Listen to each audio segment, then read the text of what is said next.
Hey everyone, I'm here today to talk a little bit about my tea journey so far. So I've been on tea for 6 months now and it has been an amazing journey. I've been loving it. I started back in December 17th to be exact, and I'm still microdosing. I'm doing 0.25 milliliters bi-weekly via IM injection. I inject it myself.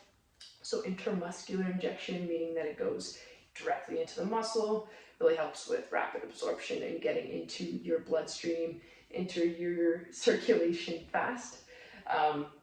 So I just want to talk a little bit about the journey so far, how it kind of all went and how it's going. So basically, back in the summertime, it is May right now, the end of May. I don't know why that took me so long.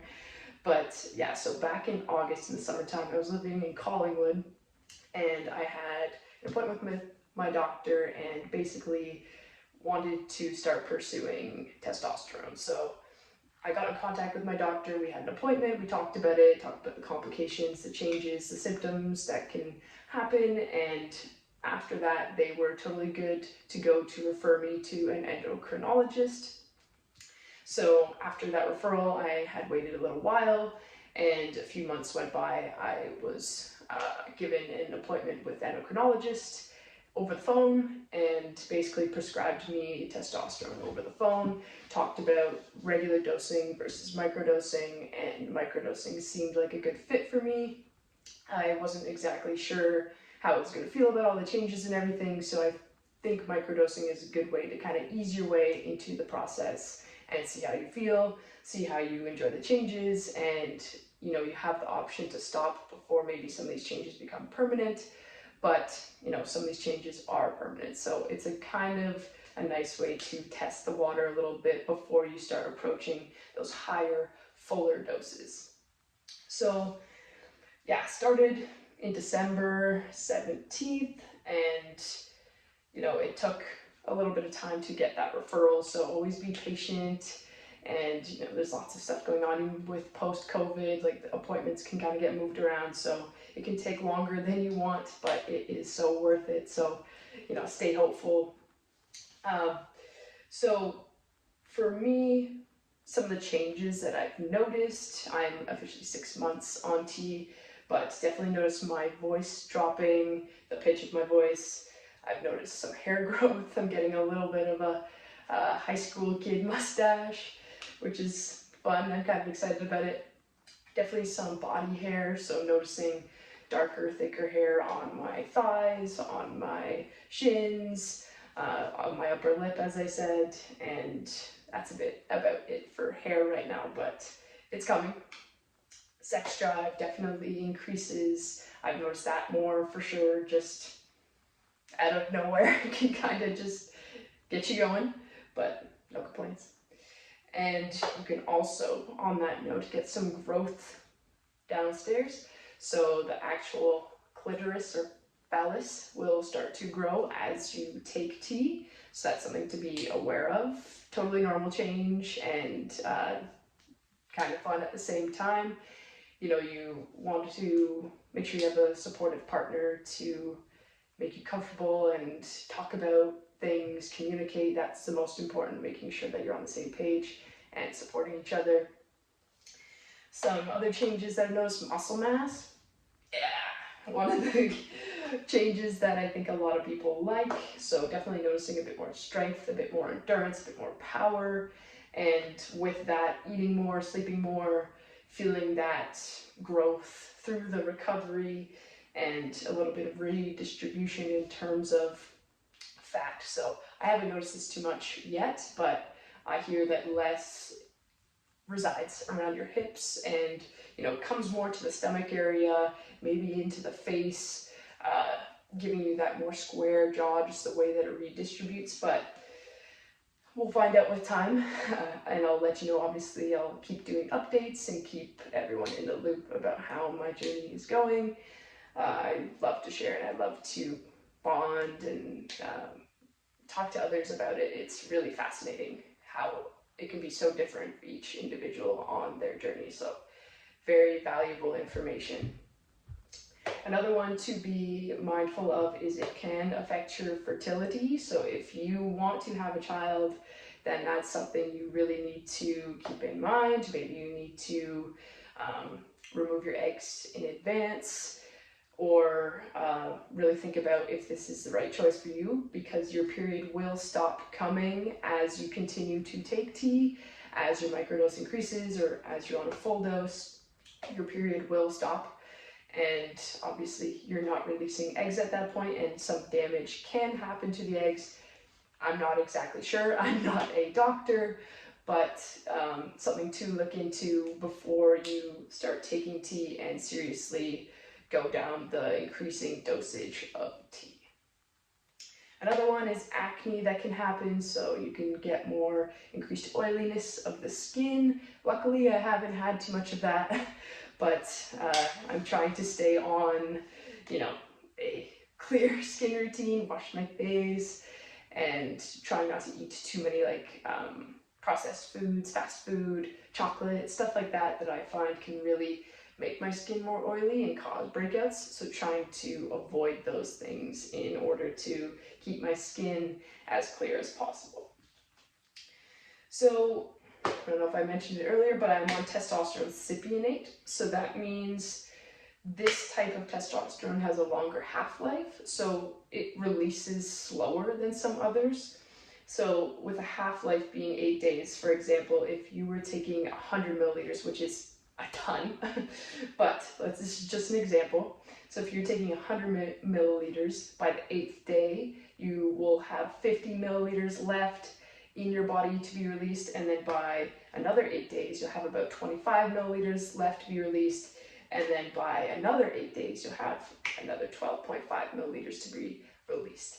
Obviously, this is a large example, but it's just easier in terms of numbers. So it's kind of nice that it happens slower over time, and you can kind of manage it that way. I know some people take injections weekly instead of bi-weekly, so that's something that you can do to kind of help stabilize that hormone level instead of having some of these higher drops and influxes. So also, I should mention that I am in Canada, so a lot of my healthcare is covered by the government. So even a lot of these products you can get covered, or you can get them very cheap because the government pays for the majority of them, which is really nice. And it can obviously just be different country to country. So I'm going to go over some of this stuff for a minute. I'm not going to actually do the shot because it's not my shot day, but I'll kind of go over the different items that I use. So always starting with an alcohol swab. So just a little swab here, take it out, wipe the area that you're going to inject in. I always alternate between legs every 2 weeks. You don't want to keep stabbing the same leg because it can cause a fat buildup and your body is just learning to protect itself. So always trying to switch the location, even different areas of the leg.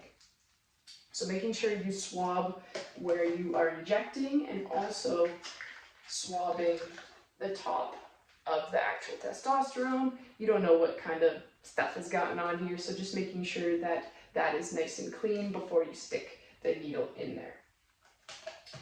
So the syringe here, so I got a 1 milliliter syringe.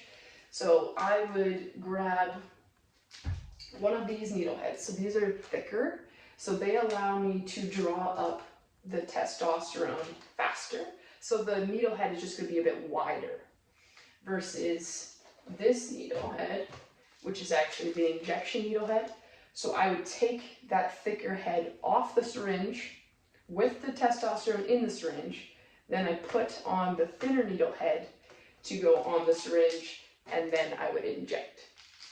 So to actually see these, here's one here. So I've got a ton of them, obviously, 100 per box.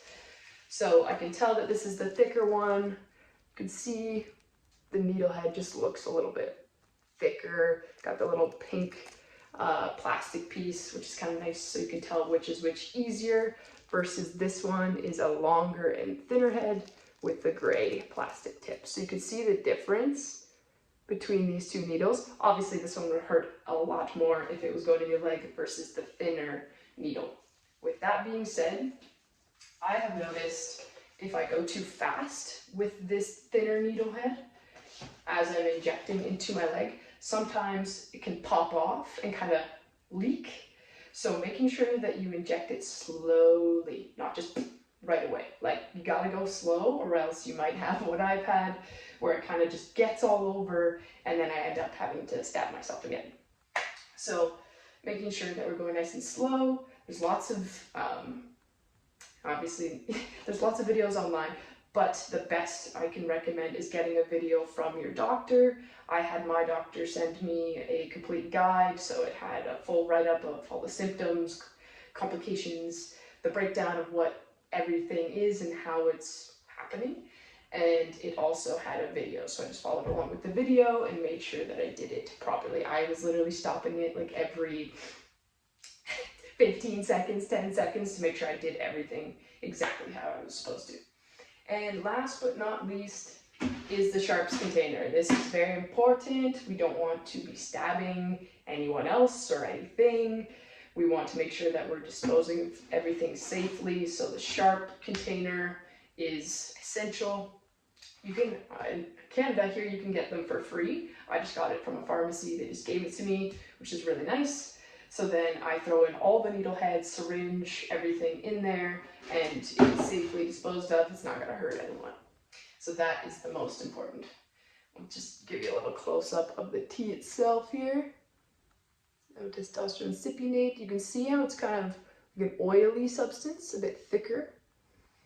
So very cool. I got this and everything else here from a local pharmacy.